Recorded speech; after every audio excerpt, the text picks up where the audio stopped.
Selamat sore teman-teman. Eh, Hari ini kita bertemu kembali dalam pembahasan audit kredit. Terutama kita akan membahas tentang analisa kredit investasi. Analisa kredit investasi pada prinsipnya itu sama dengan analisa kredit komersial, cuman objek pembiayaannya aja yang berbeda. Jadi dalam analisa kredit investasi ini juga teman-teman juga harus memperhatikan tentang prinsip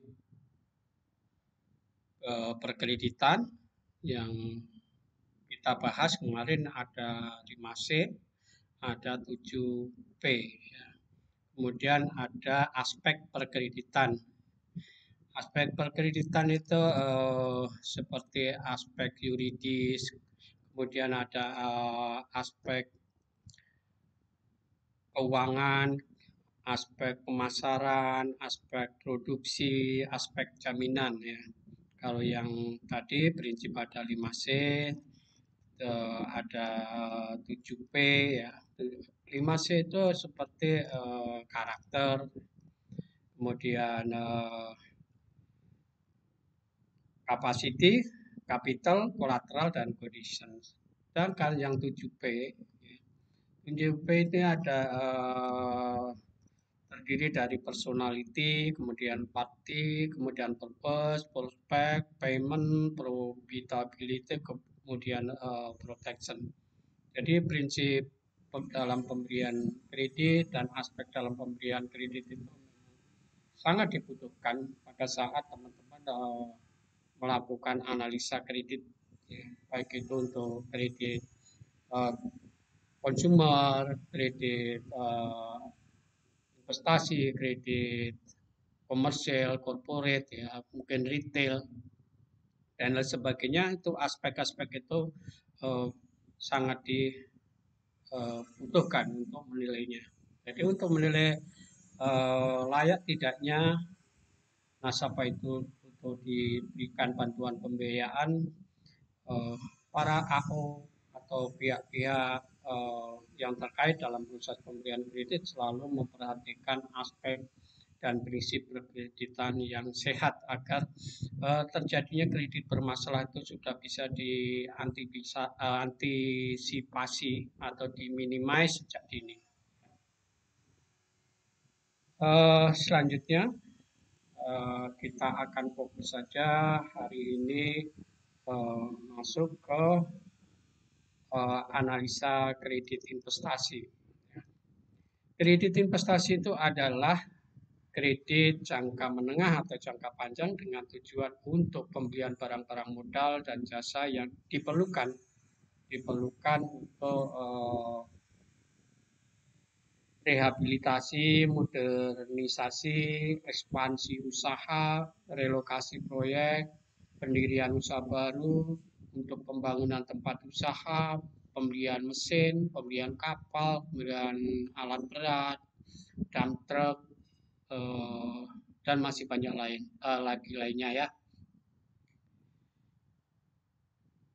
Kemudian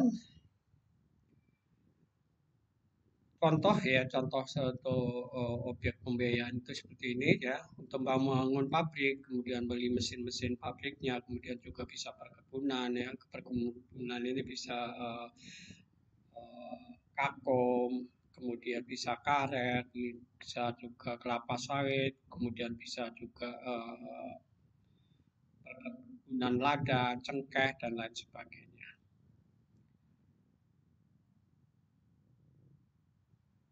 Kemudian ada beberapa ya, analisa yang harus dilakukan untuk mengetahui bahwa objek itu layak atau tidak. Ya. Yang harus dibuat bagi analis kredit itu biasanya harus membuat cash flow ya. Cash flow projection ini dibuat selama jangka waktu kredit. Kalau kreditnya 3 tahun juga cash flow-nya dibuat selama 3 tahun. Kalau 5 tahun ya 5 tahun, 10 tahun 10 tahun, dan sesuai lah ya. Kalau 20 tahun ya 20 tahun. Kemudian net present value. Net present value itu nanti nilainya harus lebih besar dari 0. Itu baru dikatakan bahwa eh, objek itu adalah visible. Kemudian internal rate of return ini adalah hasilnya nanti harus lebih besar dari tingkat bunganya. Kemudian payback period ini adalah untuk mengukur kira-kira berapa lama sih debitur itu mampu membayar kembali jumlah pinjaman yang diberikan. Di bawah nanti akan kita bahas contoh sederhana yang tentu bisa memberikan gambaran bagi teman-teman mahasiswa bagaimana cara menghitung payback period, kemudian bagaimana menghitung jumlah kebutuhan pembiayaan, kemudian bagaimana menentukan maksimum pembiayaan, kemudian menghitung interest during contraction, kemudian bagaimana cara menghitung daftar angsuran. Ya. Nanti kita akan membahas secara sederhana, contoh sederhana yang mudah dimengerti bagi teman-teman mahasiswa.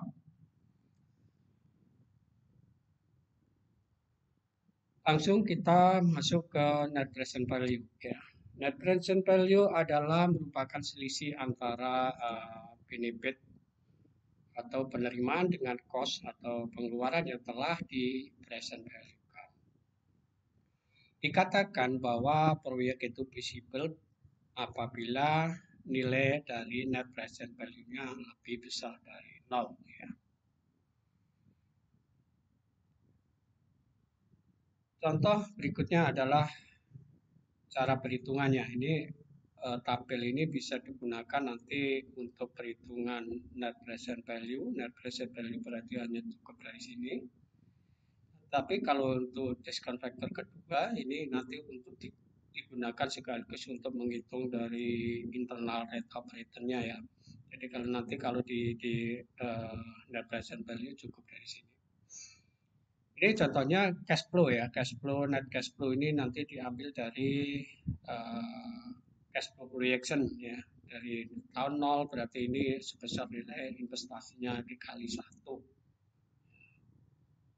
sama dengan jumlah investasinya, kemudian net cash-nya ya tahun pertama berapa kali discount factor. Discount factor ini juga bukan harus 12 ya, sesuai dengan tingkat bunga banknya ya. Nanti disesuaikan tingkat bunga banknya berapa, kalau sekarang 6 ya 6 ya. Kemudian tahun kedua 3, 4, 5. Nah ini contohnya ini berarti 5 tahun. Jadi kalau net present value cukup dari sini. Nanti kalau kolom yang ini sama ini nanti akan langsung bisa digunakan untuk menghitung internal rate of return-nya. Perhitungannya begini teman-teman. Jadi perhitungan net present value-nya tahun 0 ya, nilai proyek kali discount factor. Kemudian net inflow ya, net inflow ini sebenarnya net cash flow ini ya. Dari net cash flow ini dari net inflow kurangi net atau inflow kurangi outflow ya. Kemudian net cash flow ya.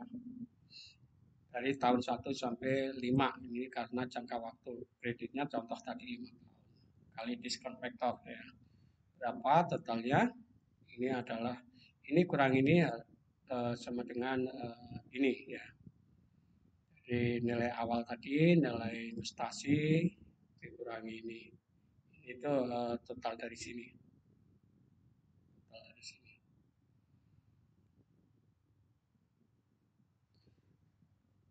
Jika total present value 1 sampai 5 itu lebih besar dari nilai proyek, maka proyek itu adalah visible.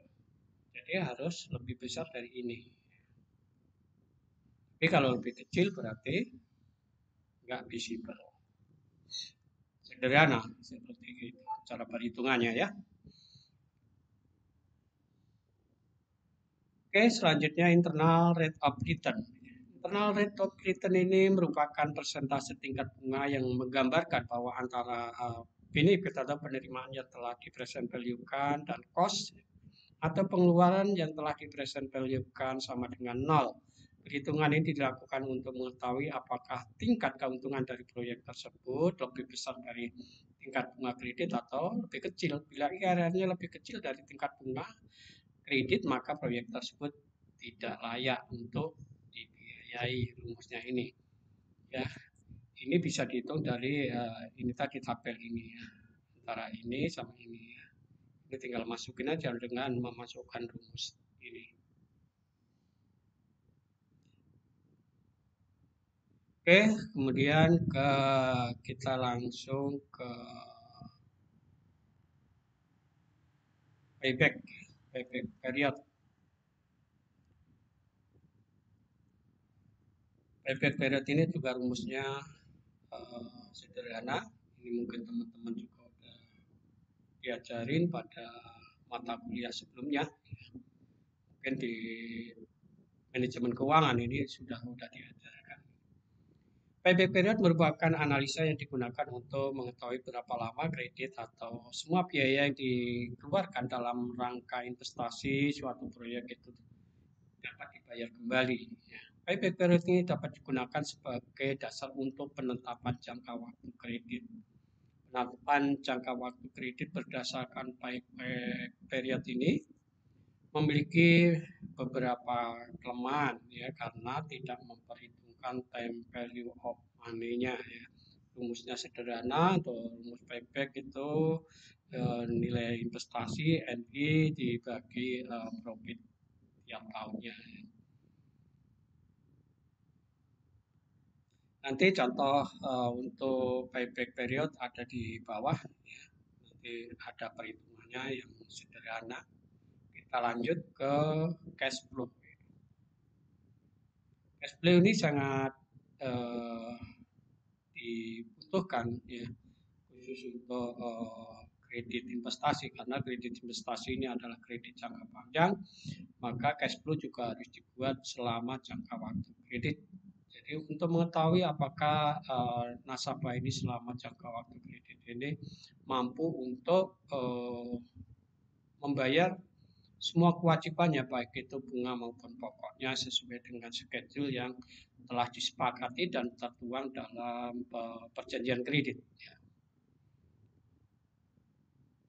Karena dengan cash flow lending itu sebenarnya bank itu akan bisa memberikan gambaran bahwa seluruh kredit pokok itu akan bisa dilunasi pada akhir periode. Jadi seandainya kredit ini 10 tahun, jadi pada saat jatuh tempo itu debitur itu sudah bisa menyelesaikan semuanya, sudah bisa melunasi fasilitas kreditnya. Jadi diangsur sesuai dengan kesepakatannya. Kalau kreditnya ini kredit yang corporate biasanya berbeda dengan kredit yang komersil biasa. Kalau komersil biasa biasanya dibebankan secara bulanan, ya. Cuman 400 juta, 1 miliar itu biasanya bulan. Tapi kalau udah 200 miliar, 300 miliar, 500 miliar tentu berbeda perlakuannya dengan kredit investasi yang nilainya kecil. Jadi mereka yang ke kredit besar itu biasanya, apalagi yang triliunan, gitu juga cara pembayarannya pasti berbeda. Bisa dia minta bulanan, 2 bulanan, 3 bulanan, 4 bulanan, atau 6 bulanan. Seperti dijelaskan di muka tadi bahwa angsuran itu pun tidak boleh lebih dari 6 bulan. Jadi bisa 1 bulanan, 3 bulanan, 6 bulanan. Sesuai dengan kemampuan keuangan mereka atau sesuai dengan ketersediaan dana atau cash flow mereka.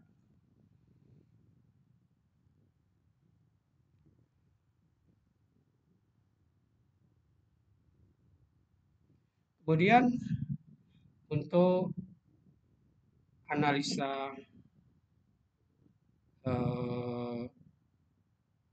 cash flow ini, ya, analisa cash flow.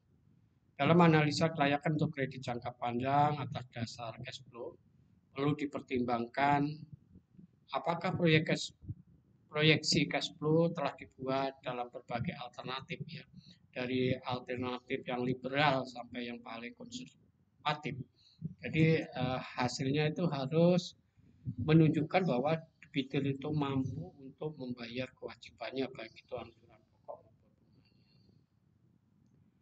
Kemudian apakah proyeksi cash flow ya, yang digunakan dalam analisa KI ini atau kredit investasi ini memang dapat dibuktikan ya, bahwa debitur memang perlu bantuan pembiayaan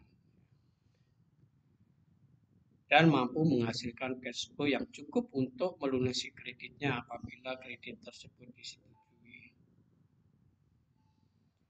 Kemudian dalam bentuk apakah kredit baru tersebut selayaknya diberikan? Ya. Tentu kalau karena ini kita membahas tentang kredit investasi, jadi ini kredit yang diberikan nantinya adalah dalam bentuk kredit investasi. Dalam analisa kelayakan kredit investasi ini juga bank harus meyakini bahwa kredit itu harus sumbernya ya. Jumlah apa yang ditahan selama ini mampu untuk membiayai dari permanent booking investment-nya. Jadi dari cash flow itu juga jangan sampai nanti juga ada masalah ya. Masalah di debitur karena cash flow-nya bermasalah sehingga bisa mengakibatkan mereka mengalami permasalahan dalam menyelesaikan kewajibannya. Debitur itu harus memiliki cash flow yang cukup untuk membayar angsuran pokok dan bunga selama jangka waktu sebagaimana ditetapkan dalam perjanjian kredit. Jadi intinya cash flow itu untuk mengetahui berapa sih inflow-nya ya, inflow selama jangka waktu kredit, kemudian outflow-nya, kemudian dari inflow ya dikurangi outflow akan ketemu cash inflow. Cash inflow ini sebenarnya yang digunakan untuk membayar kewajiban dia. Kira-kira baik kewajiban yang sudah ada plus yang kewajiban baru, kira-kira kalau ditotalkan nilainya lebih besar dari cash flow-nya atau net cash flow-nya atau lebih kecil. Kalau net cash flow-nya ternyata lebih besar, ya sebenarnya tidak akan menjadi masalah dalam menyelesaikan kewajibannya. Tapi kalau dalam cash flow projection itu ternyata net cash flow-nya lebih kecil dari total kewajiban, maka itu sudah menjadi pertanda bahwa debitur ini berpotensi akan menjadi masalah bila fasilitas kreditnya diberikan di kemudian hari. Ya. Ini contoh dari cash flow projection. Ini ada cash inflow-nya, kemudian ini ada cash outflow-nya. Ya. Total cash inflow dikurangi total cash outflow ini disebut dengan net cash flow ya. Jadi pengurangan dari inflow kurangi outflow. Ini di baris ini tadi ya, di baris net cash flow ini yang akan digunakan untuk mengukur tentang kemampuan calon debitur itu menyelesaikan kewajibannya. Ya. Baik itu yang kewajiban yang kredit-kredit sudah berjalan dan kredit baru yang baru kita akan berikan ya. Jadi nanti net cash flow ini berapa, kemudian dihitung dari di sini total kewajiban yang outstanding, yang sudah berjalan, kemudian total yang baru berapa dihitung dibandingkan ini. Kalau nilainya ya nilainya net cash flow-nya ini lebih besar dari total kewajiban, berarti secara keuangan sebenarnya debitur layak untuk diberikan. Ini contoh yang tadi seperti saya jelaskan untuk contoh sederhana untuk menghitung payback, ya, payback period atau menghitung jangka waktu kredit.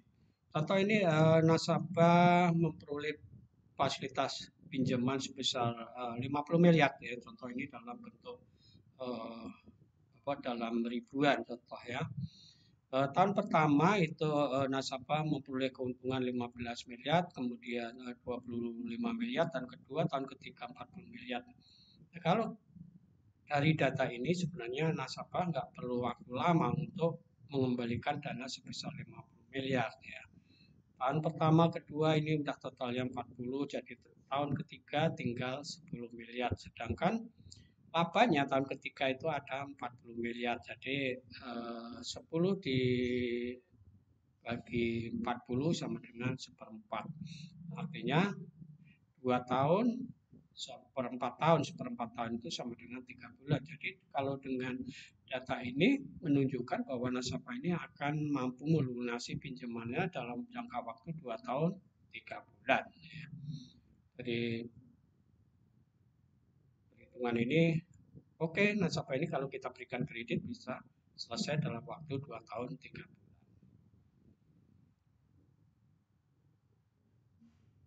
Kemudian ini ya teman-teman tentang biaya-biaya bisa dibiayai dengan kredit investasi. Ini ada beberapa contoh, nanti ada contoh untuk pembangunan gedung, pembelian mesin, kemudian pembukaan lahan sawit, kemudian untuk pembelian bus atau transportasi. Jadi ini hanya beberapa contoh saja. Untuk pembangunan gedung ya, biaya-biaya yang bisa dibiayai itu adalah harga perolehan tanah, biaya survei pendahuluan, biaya perencanaan, biaya konsultan, biaya pembangunan gedung itu sendiri, kemudian ini di total ya. Di total harganya berapa. Nah, tugas kita sebagai auditor untuk mengecek tentang kewajaran dari harga-harga komponen dari perhitungan total pembiayaan ini. Ada markup tidak? Ya. Kita harus melakukan penilaian kembali tentang total kebutuhan pembiayaan ini. Nah, jumlahnya nanti kalau udah ketemu baru dikalikan dengan maksimum pembiayaan. Misalnya bank hanya akan membiayai sebesar 70% dari total ini, atau bank ada bisa juga membiayai 75% atau 80%, tergantung dari kebijakan masing-masing bank. Ini untuk mesin contoh ya. Biaya yang bisa dibiayai itu adalah biaya pembuatan desain, biaya konsultan, biaya pesanan, biaya investasi, percobaan, ya, kemudian biaya pajak. Ini di total nanti dikalikan 70% itu nanti menjadi total plafon ya. Total plafon atau total pembiayaan yang bisa dipertimbangkan. Kemudian ini untuk perkebunan ya, kita contoh perkebunan sawit ya. Biaya perolehan lahan, kemudian biaya penelitian, bibit, kemudian biaya pembibitan, penyiapan lahan, penanaman, pemeliharaan, biaya pupuk dan obat. Biaya-biaya tersebut dapat dikapitalisir ya dengan kebun sampai dengan kebun itu menghasilkan secara ekonomis. Bila kebun telah menghasilkan maka semua biaya yang diperlukan untuk operasional dapat diberikan kredit investasi. Jadi ini semua komponen biaya ini bisa dihitung jumlah kebutuhan pembiayaannya berapa, kemudian dikalikan dengan misal tadi 70%, 75, 80 atau 65 atau dan lain sebagainya sesuai dengan kebijakan dari masing-masing. Itu total maksimum pembiayaan. Kemudian ini untuk contoh untuk kredit untuk membiayai bus ya. Bus. Yang bisa dibiayain itu adalah harga perolehan bus ini ditambah izin trayek ini kalau bus. Tapi kalau untuk kapal yaitu tentu harga perolehan sama izin trayek juga, kapal terbang, ya. Kemudian alat berat, mesin, itu berbeda-beda. Ini contohnya aja. Oke, ini contoh sederhana untuk perhitungan kebutuhan pembiayaan kredit investasi. Ini contoh ini membangun pabrik ya. Ini dalam ribuan, jadi total harga tanah misalnya 3,5 miliar, bangunan 8 miliar, kemudian mesin 10 miliar, kendaraan 1,5 miliar, aktiva tetap lainnya 2 miliar, totalnya adalah 25 miliar. 25 miliar ini kalau bank hanya membiayai 70%, maka nasabah harus memiliki dana minimal sebesar 7,5%, karena yang akan dibiayai bank itu maksimum sebesar 17,5 miliar. Oke, jika di kemudian hari ya nasabah ini tentu pabrik ini tidak langsung bisa berjalan ya. Ini perlu pembangunan dan memerlukan waktu. Contoh perlu 15 bulan untuk menyelesaikan pembangunannya itu.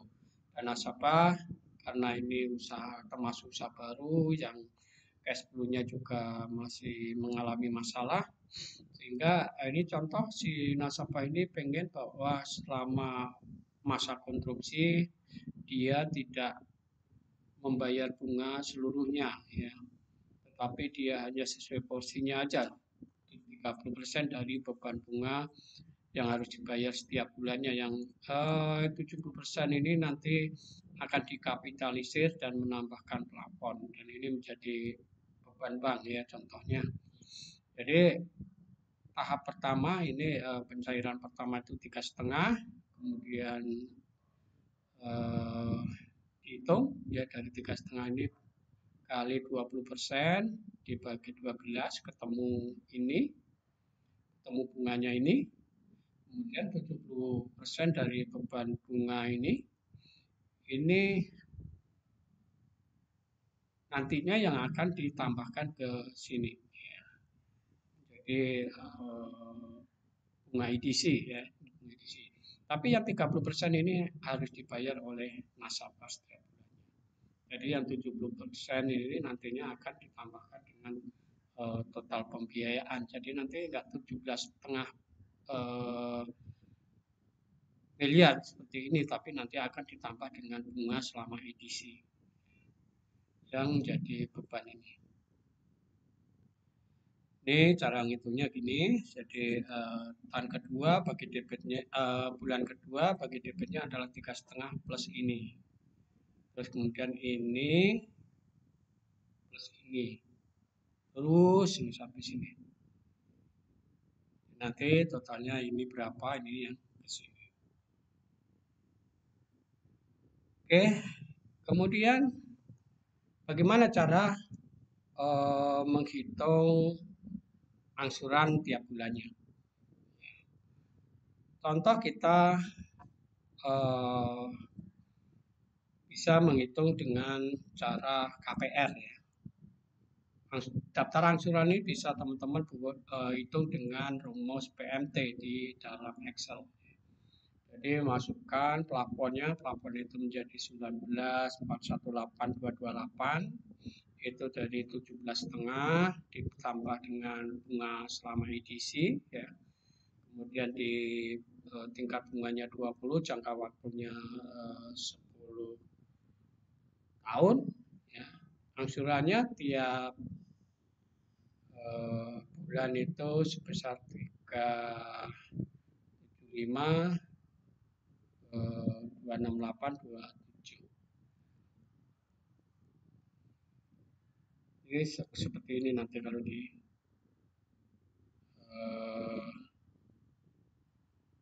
hitung nantinya ya. Nah, ini kalau kreditnya dihitung secara angsuran pokoknya dihitung secara bulanan. Kalau 2 bulanan, 3 bulanan pasti tentu berbeda cara membuat daftar angsurannya. Apalagi kredit-kredit corporate, perlakuannya pasti berbeda. Bisa juga dia awalnya pokoknya rendah, kemudian terakhir-terakhir besar atau di pertengahan besar ya, sesuai dengan kesepakatan antara pihak bank dan nasabah dan disesuaikan dengan kemampuan cash flow mereka ya. Tapi kalau untuk kredit-kredit yang investasi yang kecil biasanya diperlakukan sebagaimana perhitungan KPM gitu, kredit atau KPR. Selanjutnya tentang jangka waktu kredit. Jangka waktu kredit untuk investasi ini jangka waktunya lebih dari setahun, ya, bisa maksimum 15 tahun untuk pembiayaan infrastruktur dan investasi. Sedangkan untuk investasi perkebunan tanaman keras seperti kelapa sawit, karet, kakao atau coklat dan lain sebagainya itu bisa diberikan jangka waktu 20 tahun ini. Misal saja ya 15 atau 20 ini bukan angka yang baku tetapi sesuai dengan kebijakan dari masing-masing. Kemudian pembiayaan itu 70% dari total kebutuhan pembiayaan sebagaimana dijelaskan di atas. 70 tadi juga saya jelaskan lagi bahwa ini juga bukan angka baku. Mungkin bank A bisa 75%, bank B bisa 80%, bank C bisa 70 atau 65. Jadi ini sesuai dengan kebijakan masing-masing bank. Kemudian masa tenggang waktu ya. Masa tenggang waktu itu adalah grace period, adalah periode tertentu di mana itu tidak perlu melakukan pembayaran angsuran pokok karena proyek yang dibiayai belum menghasilkan. Kemudian syarat untuk mendapat EDC ya. Apabila EDC akan dimasukkan sebagai total project cost ini harus memenuhi syarat sebagaimana berikut. Perusahaan yang dibiayai merupakan perusahaan baru sehingga selama perusahaan belum dapat diharapkan untuk memenuhi kewajibannya dalam membayar bunga. Jadi ini kalau perusahaan ini udah lama, udah memiliki cash flow yang cukup untuk membayar bunga, biasanya selama grace period ini debitur hanya dibebaskan untuk membayar angsuran pokok, tetapi tiap bulan harus membayar bunga secara full ya. Kemudian IDC tersebut merupakan bunga yang timbul dari proyek yang dibiayai, tidak diperkenankan untuk membiayai IDC yang lain. Jadi ini khusus objek yang pembiayaan. Jadi IDC ini nggak bisa dari IDC proyek yang lain walaupun itu juga milik nasabah.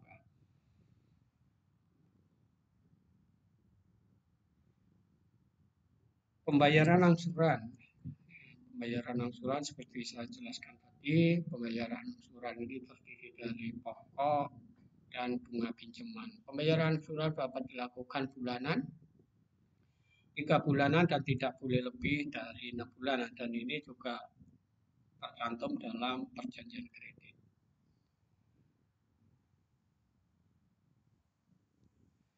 Jadi selama tenggang waktu atau grace period ini nasabah tidak diperbolehkan untuk membayar bunga kredit dengan pembuanan langsung dari kredit investasinya kecuali apabila diperjanjikan sebelumnya.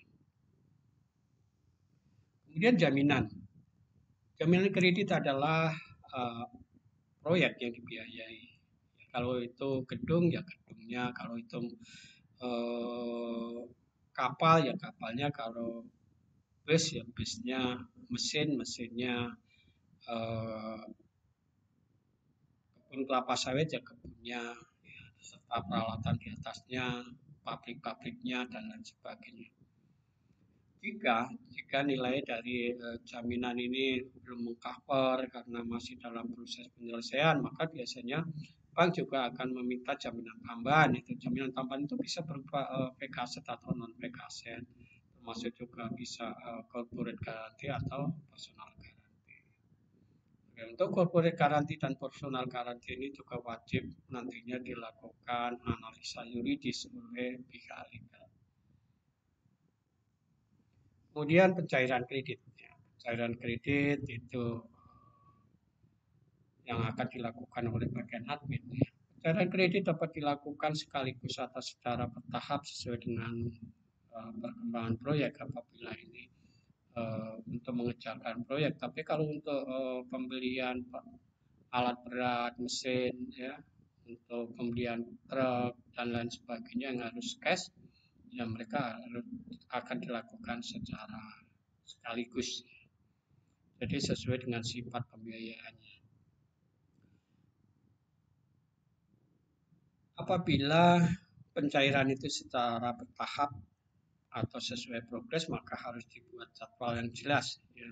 Jadwal penarikannya dan dilampirkan syarat-syarat pencairannya, misalnya laporan progres dari pembangunan, kemudian laporan penilaian, ya, dari appraisal, baik itu internal atau independen untuk mendukung tentang progres pembangunan tadi.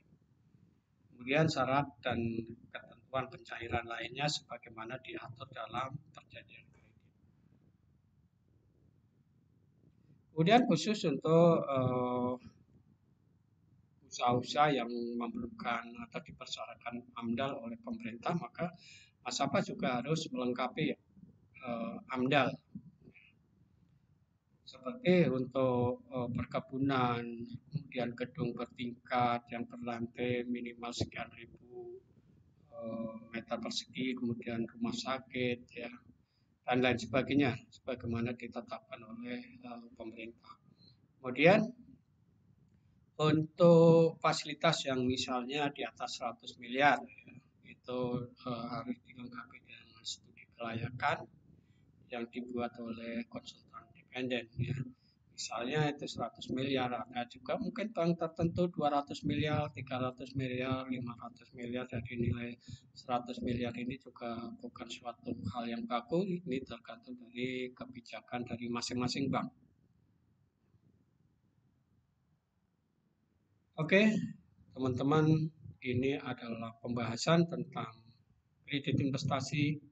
Jadi hari ini kita belajar tentang objek pembiayaan investasi, kemudian komponen-komponen yang bisa dibiayai dengan investasi, kemudian kita belajar menghitung total kebutuhan pembiayaannya, kemudian maksimum pembiayaannya. Kita juga belajar tadi tentang bagaimana cara menentukan jangka waktu kredit, bagaimana menghitung bunga selama pekerjaan atau pembangunan, ya. Interest during construction, kemudian kita juga tadi belajar tentang membuat daftar angsuran. Mudah-mudahan teman-teman ini memberikan pengetahuan bagi teman-teman mahasiswa dan menambah referensi bagi teman-teman auditor, khususnya yang berkecimpung dalam pemeriksaan kredit. Oke, semoga ini bermanfaat dan sekali lagi mudah-mudahan kita selalu sehat dan salam sehat untuk kita semua.